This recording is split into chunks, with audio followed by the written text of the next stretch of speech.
ഇൻഫിനിക്സിൻ്റെ Infinix not 11S എന്ന പുതിയൊരു smart phone ഇപ്പം ഇന്ത്യൻ മാർക്കറ്റിൽ ലോഞ്ച് ചെയ്തിട്ടുണ്ട്. ഈ ഒരു ഫോൺ 13,000 രൂപ പ്രൈസ് റേഞ്ചിലാണ് വരുന്നത്. ഈ ഒരു വീഡിയോയിൽ നമ്മൾ നോക്കാൻ പോകുന്നത് ഇൻഫിനിക്സ് നോട്ട് 11S എന്ന ഫോണിൻ്റെ വിശേഷങ്ങളാണ്. ആദ്യം നമ്മൾ ഡിസ്പ്ലേയുടെ കാര്യം നോക്കുകയാണെന്നുണ്ടെങ്കിൽ ഇൻഫിനിക്സ് നോട്ട് 11Sൽ 6.95 ഇഞ്ചിൻ്റെ ഫുൾ HD+ ഡിസ്പ്ലേ ആണ് വരുന്നത്. അപ്പോൾ അത്യാവശ്യം വലിയൊരു ഡിസ്പ്ലേ ഈ ഫോണിൽ കൊടുത്തിട്ടുണ്ട്. ഇതിൽ IPS LCD പാനലാണ് ഉപയോഗിച്ചിരിക്കുന്നത്.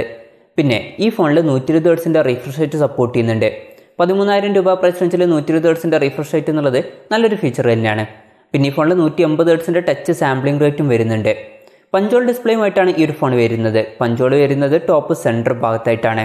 20.5:9 എന്നുള്ള ആസ്പെക്ട് റേഷ്യോയിലാണ് ഈ ഒരു ഫോൺ വരുന്നത്. ഏകദേശം 91% സ്ക്രീൻ ടു ബോഡി റേഷ്യോ ഈ ഒരു ഫോണിൽ വരുന്നുണ്ട്. ഫോണിൻ്റെ പീക്ക് ബ്രൈറ്റ്നസ് വരുന്നത് 480 നിറ്റ്സ് ആണ്. പിന്നെ NEG Dinorex T2X1 ഗ്ലാസ് പ്രൊട്ടക്ഷനാണ് ഈ ഫോണിൽ കൊടുത്തിരിക്കുന്നത്. അപ്പോൾ ഡിസ്പ്ലേ നമ്മൾ മൊത്തത്തിൽ നോക്കുകയാണെന്നുണ്ടെങ്കിൽ 13,000 രൂപ പ്രൈസ് റേഞ്ചിൽ അത്യാവശ്യം തിരക്കേടില്ലാത്ത നല്ല ഡിസ്പ്ലേ ഫീച്ചേഴ്സും കാര്യങ്ങളൊക്കെ ഇൻഫിനിക്സ് നോട്ട് 11S എന്ന ഫോണിൽ കൊടുത്തിട്ടുണ്ട്. പിന്നെ ഫോണിൻ്റെ ഫിംഗർ പ്രിൻറ്റ് സെൻസർ ഫോണിൻ്റെ സൈഡിൽ പവർ ബട്ടണിൽ ഇൻ്റഗ്രേറ്റ് ചെയ്തിട്ടാണ് വരുന്നത്. ഈ ഒരു ഫോണിൻ്റെ വെയിറ്റ് വരുന്നത് ഏകദേശം 212.5 ഗ്രാമാണ്. അതുപോലെ തന്നെ തിക്നെസ് വരുന്നത് 8.77 mm ആണ്.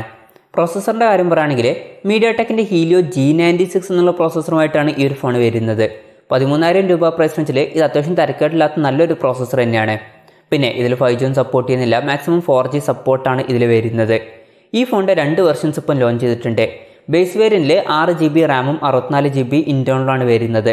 13,000 രൂപ പ്രൈസ് റേഞ്ചിൽ തന്നെ നമുക്ക് 6GB റാം ലഭിക്കുന്നുണ്ട്. അത് വളരെ നല്ലൊരു കാര്യം തന്നെയാണ്. പിന്നെ ഈ ഫോണിൽ 8GB റാമും 128GB ഇൻറ്റേർണലുമായിട്ട് വരുന്ന ഒരു വെർഷനും വരുന്നുണ്ട്. LPDDR4Xൻ്റെ റാമാണ് ഈ ഫോണിൽ ഉപയോഗിച്ചിരിക്കുന്നത്. അതുപോലെ തന്നെ UFS 2.2 സ്റ്റോറേജ് ടൈപ്പും ഈ ഫോണിൽ ഉപയോഗിച്ചിട്ടുണ്ട്. മെമ്മറി എക്സ്പാൻഡ് ചെയ്യണമെന്നുണ്ടെങ്കിൽ ഈ ഫോണിൽ ഡെഡിക്കേറ്റഡ് മെമ്മറി കാർഡ് സ്ലോട്ട് കൊടുത്തിട്ടുണ്ട്. അതായത് 2 സിം യൂസ് ചെയ്യുമ്പോൾ തന്നെ ഒരു മെമ്മറി കാർഡ് നമുക്ക് സെപ്പറേറ്റ് ആയിട്ട് യൂസ് ചെയ്യാം.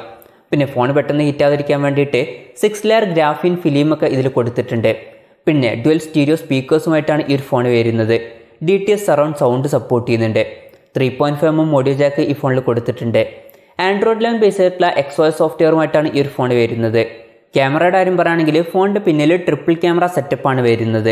50 മെഗാപിക്സലിൻ്റെ f1.6 അപ്പേഴ്സിൽ വരുന്ന മെയിൻ ക്യാമറ സെൻസറാണ് ഈ ഒരു ഫോണിൽ വരുന്നത്. പിന്നെ 2 മെഗാപിക്സലിലെ ഡെപ്ത് സെൻസറും അതുപോലെ തന്നെ 2 മെഗാപിക്സലിലെ മാക്രോ ലെൻസും ഈ ഒരു ഫോണിൽ വരുന്നുണ്ട്. ഈ ഒരു പ്രൈസ് റേഞ്ചിലൊക്കെ അൾട്രാ വൈഡ് ആംഗിൾ ലെൻസും കൂടി കൊടുത്തിരുന്നെങ്കിൽ കുറച്ചും കൂടി നന്നായേനെ.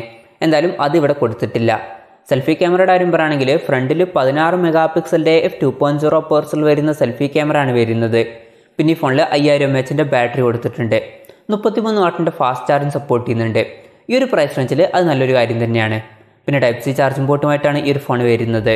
വിലയുടെ കാര്യം പറയുകയാണെങ്കിൽ ഈ ഫോണിൻ്റെ 6GB റാം വെർഷൻ്റെ വില വരുന്നത് 12,999 രൂപയാണ്. അതുപോലെ തന്നെ 8GB റാം വെർഷൻ്റെ വില വരുന്നത് 14,999 രൂപയാണ്. ഡിസംബർ 20 മുതലാണ് ഈ ഫോണിൻ്റെ സെയിൽ സ്റ്റാർട്ട് ചെയ്യുന്നത്. എന്തായാലും നമ്മൾ ഓവറോൾ നോക്കുകയാണെന്നുണ്ടെങ്കിൽ 13,000 രൂപ പ്രൈസ് റേഞ്ചിൽ അത്യാവശ്യം തിരക്കേടില്ലാത്ത നല്ല ഫീച്ചേഴ്സും കാര്യങ്ങളൊക്കെ ഇൻഫിനിക്സ് നോട്ട് 11S എന്ന ഫോണിൽ കൊടുത്തിട്ടുണ്ട്. ഈ ഒരു പ്രൈസ് റേഞ്ചിൽ കൺസിഡർ ചെയ്യാൻ പറ്റിയിട്ടുള്ള ഒരു ഓപ്ഷൻ തന്നെയാണ് ഇൻഫിനിക്സ് നോട്ട് 11S എന്ന ഫോൺ. എന്തായാലും ഈ ഒരു ഫോണിനെ പറ്റിയിട്ടുള്ള നിങ്ങളുടെ അഭിപ്രായം ജസ്റ്റ് ഒന്ന് കമൻറ്റ് ചെയ്യുക.